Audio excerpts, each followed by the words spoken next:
to the Music Lens podcast with me, Alex Allegra. And Katie Fee. I don't think I like the placement of these mics still, but we're going to live with it, and so will you. So, yay. I feel like it's covering our faces, but the pop filters are necessary. The pop filters are very necessary if you heard last week's episode. If you listened to episode 3 and 4. Yeah. Apologies.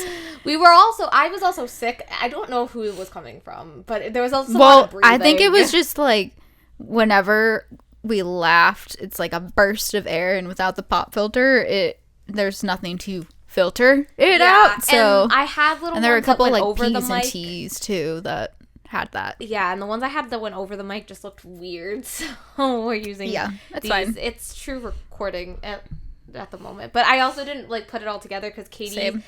I forgot to bring, and I wanted that them part to look similar, but also mine's tilting down and yours. It's okay. We're fine. It'll be all right. It's fine. It's fine. It only affects visual listeners. Yeah, that's fair. I was like, I feel like most of our streams are coming in through Spotify and not visual audio. Components. Yep. More the audio, anyways. So it'll be okay. Mm-hmm. Right. So, do you remember what you wanted to talk about? What I wanted to talk about this week? Because last episode you're like, I feel like there's something else. Do you remember? No. What you had to say? No. Yeah, I don't know. There are 4 records that I'm excited about in the next 2 months here, I think. Casey Musgraves, Fletcher, Taylor, and Beyonce. Yeah. I'm excited for Taylor and Casey, and then Scotty McCreery just just announced that he has one out in May, and he said it's songs that are influenced by the people who he grew up listening to, so it's definitely going to be more like 90s type, so I'm looking forward to that. Okay. So this week's episode starts to dive into a new segment on the show that we would like to start. Kind of why we created the podcast was to break down the industry, as noted, because we're only on episode 6, so it's not like you have a lot to binge watch. So I'm sure you heard it already, because I also say it a lot. Obviously, there's a lot of reasons I started this. I say it every time, but one main thing was to take a subject that we've had a whole class of Belmont at and break it down into an hour's worth of content here. Yeah. Crash course for y'all. Yeah. And where you don't have to pay for a Belmont tuition level. Which but I'm you get going the back to knowledge school still. as well right now, too. So, like, I totally get wanting to go back and not just do everything through the internet. But this also gives people who can't afford it, who don't want to, who just want to figure it out through other forms of communication. That is totally cool. I am someone who has to sit down in a classroom to learn things a lot of times, so that's just a me thing. And I just like it. It keeps me always excited to learn. When I get with myself, I get a little frustrated sometimes, because I don't know where to start. And at least like with courses, sometimes it's just, again, it's structured. It's structured, and I get into rabbit holes, and then like, it's just the way my brain is. I just need to kind of have some structure, have some like, okay, this is what this week's looks like. Like, I just need kind of that. And then I can go from there and then dive into my own things, obviously. But it makes learning for me fun in that way. So, but not everyone learns that way, obviously. And we have stuff we don't want to gatekeep the gatekeep knowledge. Gatekeep the knowledge. And so this week we're starting off with a series that we're going to start about different sectors of the industry. And this week's topic is on artist management. But before we do that, Katie has some things to share. Music news update. Okay. I think that's, music news update. I feel like it'd be good to, like, if there's just current event things that happen as far as, like, the industry, it's good to bring them up and discuss them. Yes. That's the whole point of this, too. Also, I was trying to sing the, like, like when you hear in cartoons and they're like, da-da-da-da-da-da, and they have, like, the world spinning. It's like, news update. Oh, yeah. That was what that was, but it turned into a funky beat. All right, cool.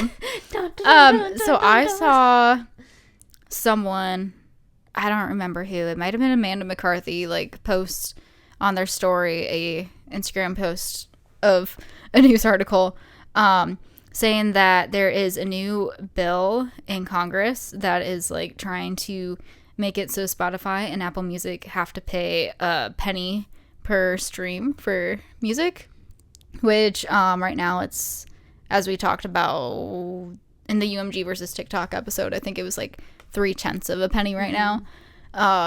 So I just looked that up. Basically, I don't know if it's the same article, but I found an article on Billboard, so I figured we just like read through and see what it says, I guess, and comment on stuff and opinions and all that. The article is called "New House Bill Aims to Raise Streaming Royalties for Artists by Tacking on Additional Subscription Fees," which is not what I thought it was when I first saw it on Instagram. Yeah, I thought it was like, oh, cool. Like, oh, like, we're gonna change the 0.3 to a penny. Right.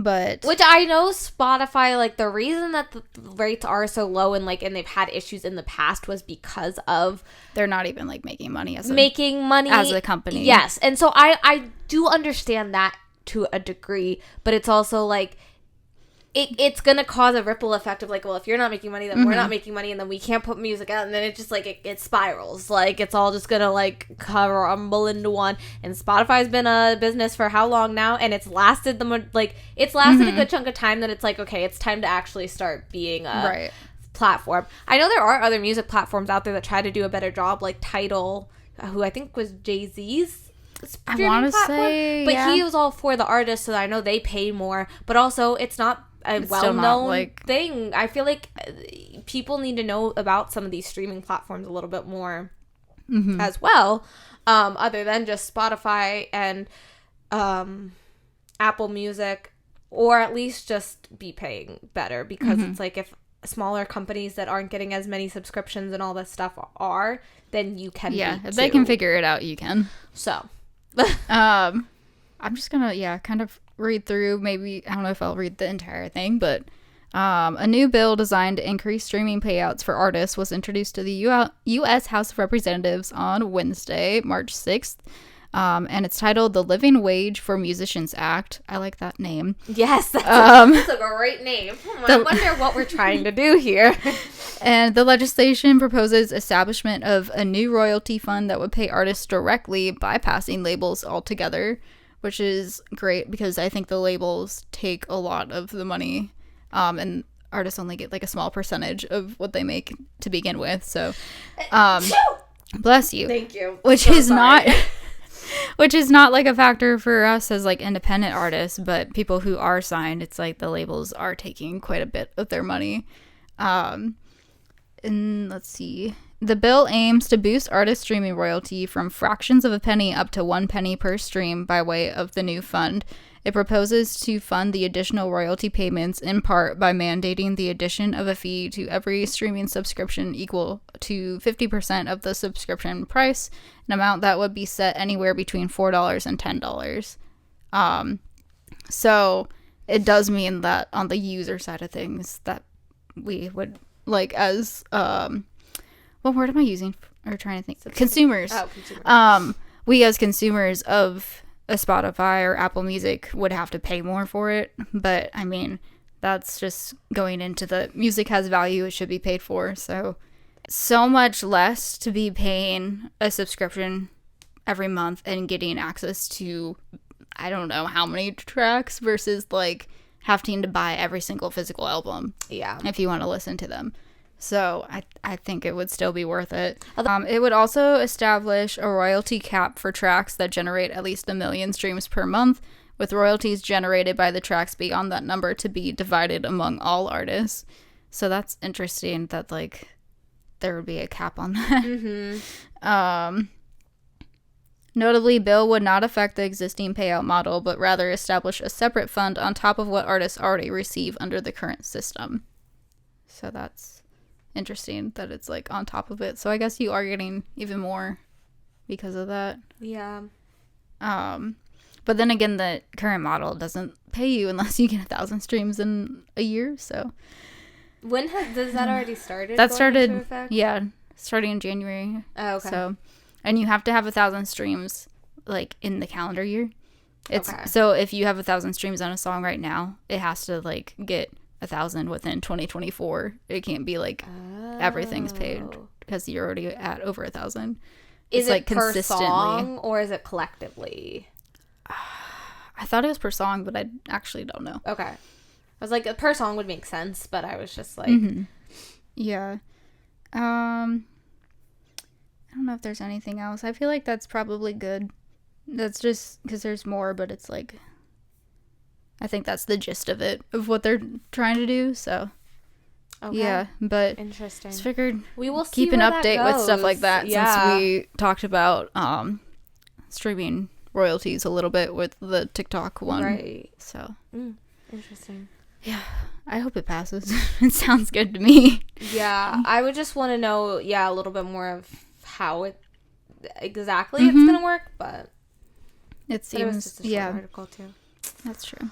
So, on that note, are we diving in? Yeah, Okay, let's dive so- in. You have the research this time, so So, the reason my research is one article here is because a lot of the information is still like it lives in my head and I like deal with it, especially with this topic.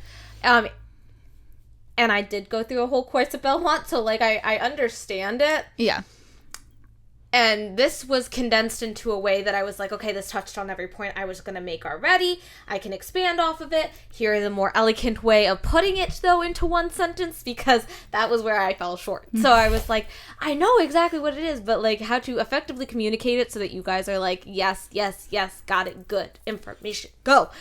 That's where I pulled from. So, I found a LinkedIn article where some guy wrote the 10 things and I was like, oh, this is perfect. So I was like, done. Okay. Because I wasn't going to Yeah. just sit and like read an article because that's boring and you guys can do that on your own if you want to know the exact definition. But I do have a definition as well. So, I guess I never introduced what it is. So, first part of our, what do think we we said want to that. call it?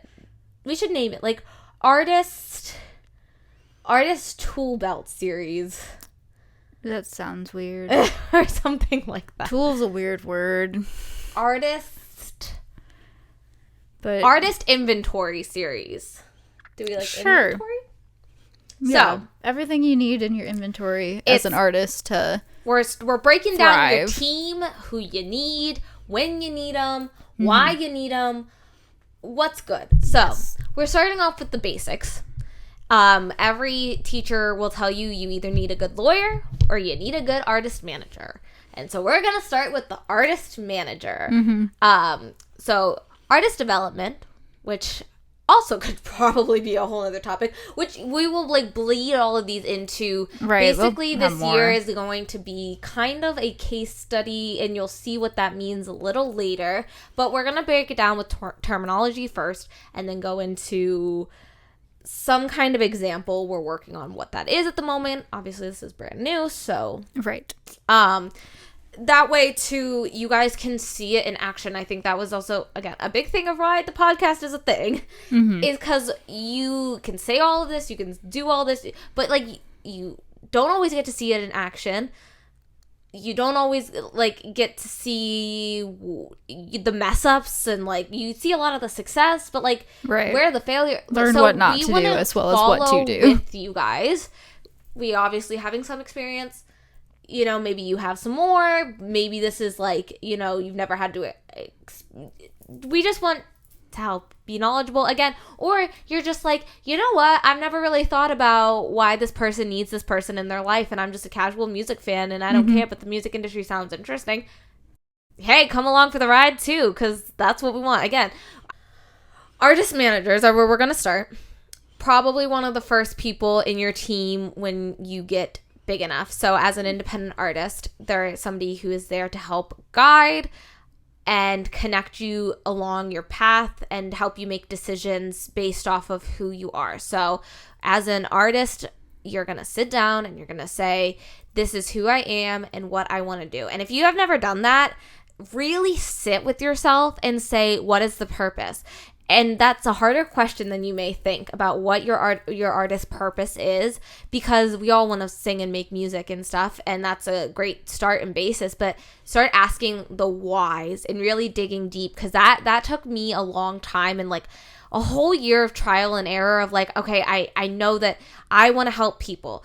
Okay, well, how do you want to help people? Why do you want to help people? And then I was like, and it kind of cultivated into finally realizing like I want to talk about mental health through my music and stuff, and what does that look like and how is that different, and then because everybody wants to know why you're different, and that's like the main question you get asked in the music industry is why are you different, and that's right, like why should we pick you over all these other people, which is such a hard question and kind of a draining question, honestly, because you have to convince yourself of that, and then you have to convince everybody else of that, and like I always found that so challenging because I was always like, I'm the normal girl. I'm the girl on the outside. I'm the girl that's like sitting here like just doing what she loves and just want people to connect with that. But that's also like, that's why everyone's kind of in music too. So it's like putting that mirror on yourself and really like digging deep and then sticking with that as a person and who you are and representing that to your core, and the consistency of it is challenging. So when you get to a certain point, and this point varies, and it's a very frustrating variation of point as to when you need an artist manager. I was always told you need an artist manager once you get too big to do it all yourself. Right. But that's frustrating because even at the smallest level, doing everything yourself is very exhausting. It is a full-time job all in itself, and when you're doing it just starting out and you don't have anything else, you're not making enough money to make it everything that it needs to be. Right. So it's like trying to find that balance. And then every time I would be like, okay, I think I'm ready to start finding somebody, because a big thing with artist managers as well is the networking aspect of it. I was always told you're not doing enough to need that, or like why. I kept getting questioned, and I was like, well, I think I need it for this reason. And they're like, but do you? And then I always got talked out of it, and it was always like, okay, I guess I don't. The other thing about artist managers is normally they will come to you, and that's also very frustrating because you have to put yourself in those situations where they're going to want to come to you, and you kind of don't know where those are sometimes, and like that goes back to the networking aspect of it, and networking yourself is, I hate it, and that's why it's a whole other episode we're going to talk about, because Katie and I are not the most outgoing people in the world. Introverts. We're very introverted. Which doesn't mean that we are a little shy, but it's like, it does not mean that people, like, that you can't go out and do all these things. It means that you need to recharge by yourself, and you are not feeding off of other people's energy to recharge yourself. So it's a draining thing when you're out all the time networking with people constantly. And that's what this industry is. So then you want to bring in an artist manager, and honestly, sometimes your artist manager is like, having that relationship, having a friend, just having somebody who is just gonna stick by you is so important. So let's talk about it. So I found this on LinkedIn. It was a really good, I just really like how this guy wrote it. It was from 2022. His name is Vinny. You did a good job, so we're stealing your stuff a little bit here, but not stealing. Okay, we're citing your sources here a little bit. Yes, we'll put it in the show notes. You just have to send it to me. Yeah. So career strategy, planning, and plan execution. The manager helps the artist determine where they want to take their career. Then they help to map out how the artist is going to get there in a timeline of accomplishment. So I know one thing that I used to do with every person, artists with an artist manager at this level has become the new artist development kind of situation. Instead of the majors taking you in. So once you really have a strong sense of who you are, and then somebody comes along and is like, hey, I want to work with you, really that's kind of how the artist management at the independent level starts. It's more of like a, hey Katie, I really like what you're doing, I think I have some strategy for you, would you like to work with me? And then they kind of slowly just become that title.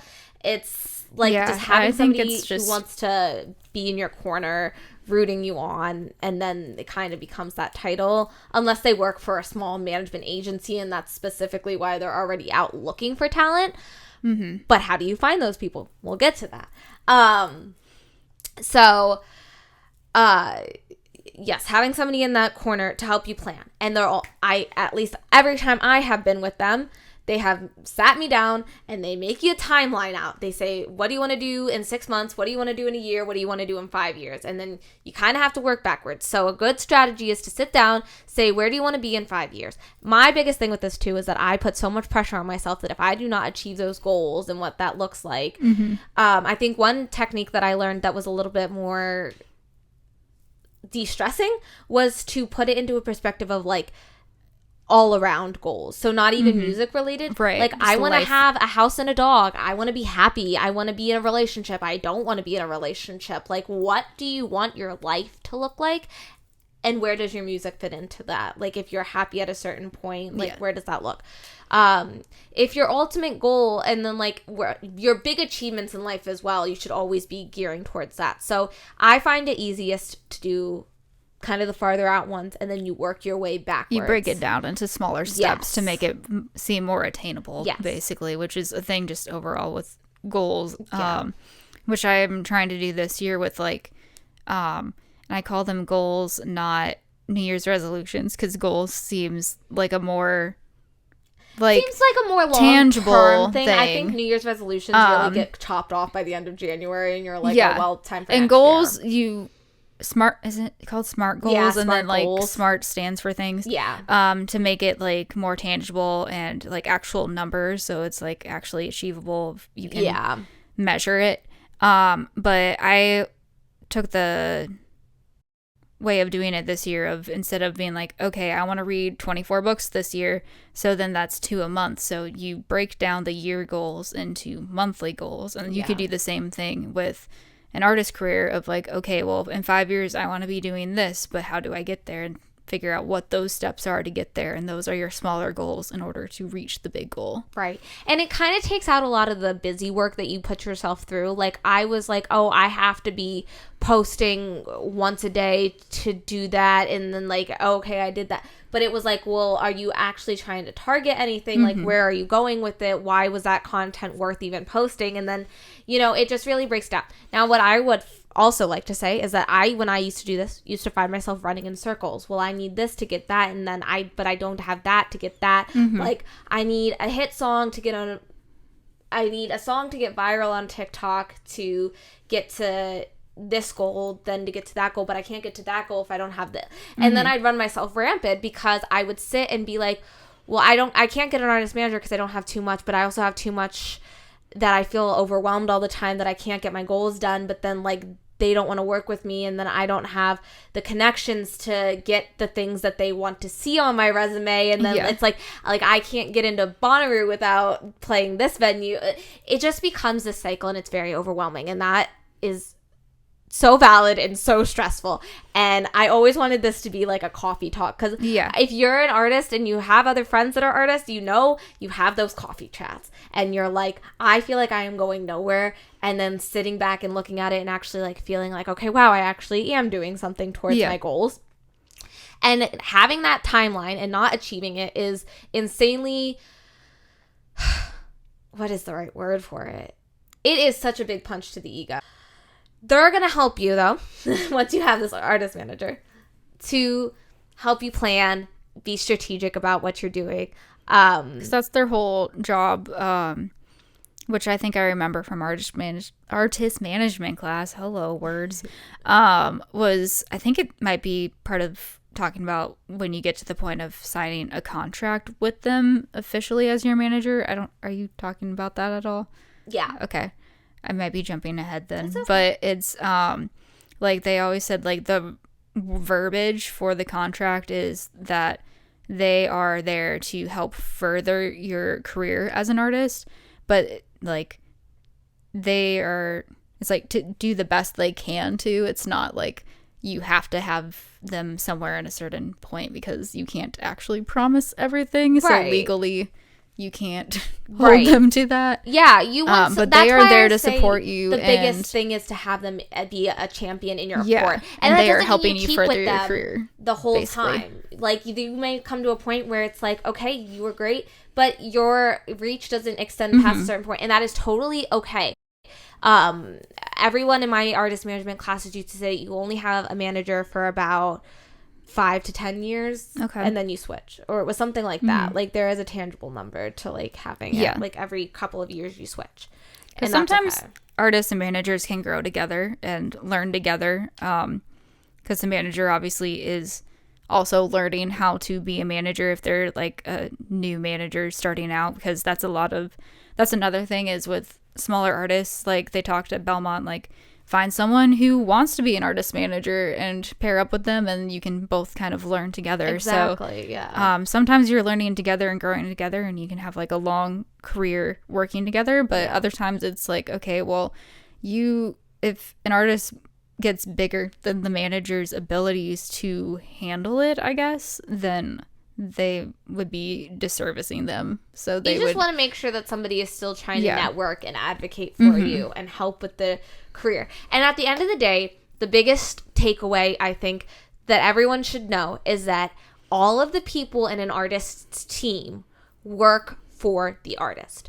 The artist at the end of the day is the CEO of their career. It does not matter if you are signed to the biggest label in the world, you are still the CEO of your own career. And that's such a huge takeaway I took from my classes and everything, was that like at the end of the day, contractually sometimes you do have to stay in certain situations, but you are the ultimate, like you're the one sitting and writing. You're the one in the studio singing. Like you're your own advocate for yourself, and you are your own everyone boss, on your team, and everything comes out of your paychecks, which seems very stressful, I would think, too.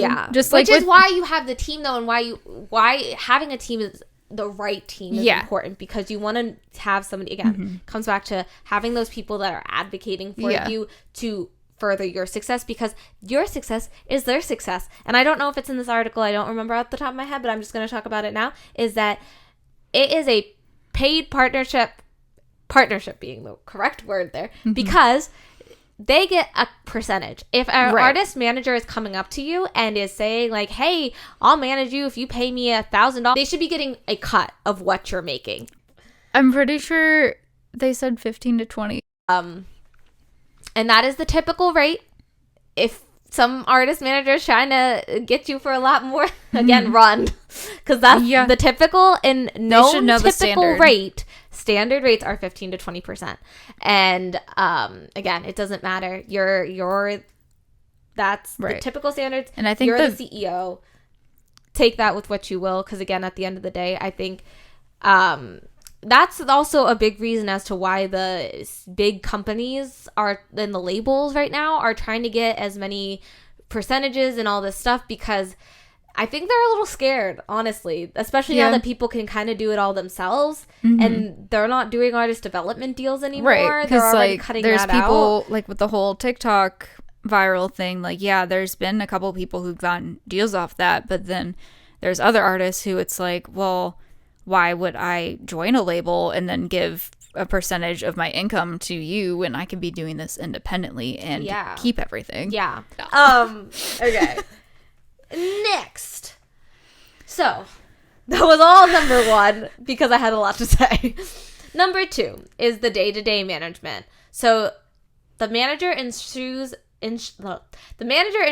that all aspects of the artist's business are handled and handled properly. This includes everything from ensuring the artist's gig goes smoothly, making sure all calls and emails are responded to and nothing slips through the cracks. So most of the time when you're dealing with an artist and they have a manager, you're going to be going through the artist's manager most likely instead of the artist directly, because again, they're there to take the weight off of the business shoulders of the artist. So once you finally don't have to become all everything, then you get to focus on being a creative and taking the business part of your brain and putting it a little bit on the back burner, because obviously you still need to know what your business you need to be aware of what's happening and still within your business. So important, because that's where a lot of people have gone wrong in the past.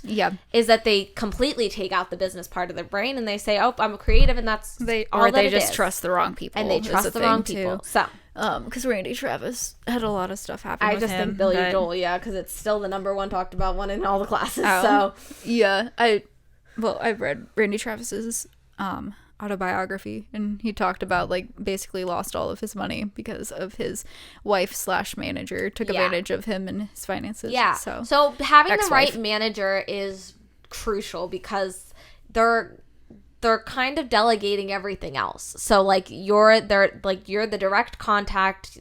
The buddy system is the manager, you know, like. Third, contract negotiation. They often negotiate contracts on behalf of the artists, and has limited power of attorney to sign contracts. So that's the other thing, is managers do get power of attorney a lot of times to sign things for you. So again, having meetings with your manager to make sure that you know what is being signed is important. Again, and you don't need to know every little thing about what it is, but they're there to teach and kind of explain and help and be the person that knows what they're talking about a little bit more on the business side, so that, again, you can be the creative and having a person that you can trust and ask those questions for. They need to be someone who knows you well, as far as like get to know each other very well. So that way, if they are doing power of attorney and signing things for you, it's like they should be able to know you well enough to know what you want and know when you don't want something. Yeah, it should be a conversation before you're going into meetings as to like what you're trying to accomplish and how it's going to actually affect your growth as in your career. So marketing and PR. So they become your marketing plan person and coordinate all of those, promoting your gigs, promoting social media. Again, once you get a bigger team, those things kind of become other things. Other people will be delegated to those roles. But when you're small, it's the manager does your everything. Manager is pretty supposed much to be kind of the one posting you as well. And but like that's another thing. It gets handed over to like a marketing company. So I think we're talking kind of more of the day-to-day manager, but there are different types of managers. So if you get to a point where you're big that's enough, why I said artist manager. Like this is like your direct person, and then there's other things after that. But that was where I was. If you're getting to a point where you are branching out and having more people on your team, then there's the day-to-day like main manager, but then there's also a tour manager, there's like a finance manager, all that. But we're kind of just talking of the day-to-day one. Your direct manager should know what is going on with all of those departments and be able to report back to you with anything. Like, and again, counseling you. Counseling you, sorry, not consoling you. Counseling you maybe as to what is going on. Maybe consoling. They probably are too. If you don't get something you really wanted, I don't know. Financial guidance management and risk management, I kind of am going to put together here. So like they're going to help you see why investing in certain projects, why investing in certain people are going to be great. Again, risk management, assessing the pros and cons of things before you dive head first into them with touring and gigging and who to write with and who, again, big one, who to work with. And it goes back to their networking. Your manager should be a better networker than you most of the time. Like they should be out there networking their asses off for you. So if you're not really a great networking person, artist management might not be the role for you. Right. Again, if you want to champion that person, fantastic. But, you really want somebody who is going to then express that. You get other people interested and like help build that fandom with you. But they're going to be that contact of like getting out there, and like you want somebody who's going to go out. Like if you're going to X, Y, and Z shows during the week, you want either your artist manager to be there too with you or to be advocating to booking places, and like that's what they're doing. So income maximization, again, their profits are your profits, so they want to help you get the most out of your money so that they also get a cut of it, because again, they're not getting paid a flat fee, they're getting paid based off of what you're making. So the more they get you to make, I guess, or like help you, more income they help you find, they are also going to be making more. Brand development manager ensures that the artist's image is properly established, portrayed, and protected. So how people get a little frustrated with like copyright stuff? It's because their managers are out actively making sure that their copyrights are being protected, that their images aren't out on weird memes that the artist doesn't want. I had to, when I worked at artist management companies, I had to Google the artist's name every day. I had to check their Facebook. I had to report any fake fan pages, any fake accounts on Instagram, Twitter, Facebook, YouTube. I had to Google everything. We had a spreadsheet, and they would go and report them all daily, as well as email a list of them to like directly to Facebook and say like, hey, these are all fake, because it all has to do with the legal of making sure that the artist's image is protected, because if you're not actively pursuing your copyrights, the courts will say, well, you weren't protecting your copyrights and take it away from you. So you have to go after it. And I know a lot of fans, again, this is a big reason why I wanted fans to be listening, was because I used to be a fan and be like, why is my cover being taken down off of YouTube? It's because they legally have to show that they took an active interest in their own brands, and their managers are as well, to take it down for copyright protection, because you're not following the law, because they'll use it against you if you're not. So friend, confidant, mentor, and life coach. Lastly, in many cases, a manager becomes close to an artist on many levels. Managers help their artists get through both business-related and personal tough or challenging times. They push them to stretch their self-imposed limitations, to try new things and reach new heights. They encourage them when things are not moving as quickly as hoped. Of course, it is important for an artist to maintain a business-client relationship, and this is where it's critical that both manager and artist trust each other 110%. Be completely honest complete honesty is necessary to move the artist's career forward and confidently and efficiently.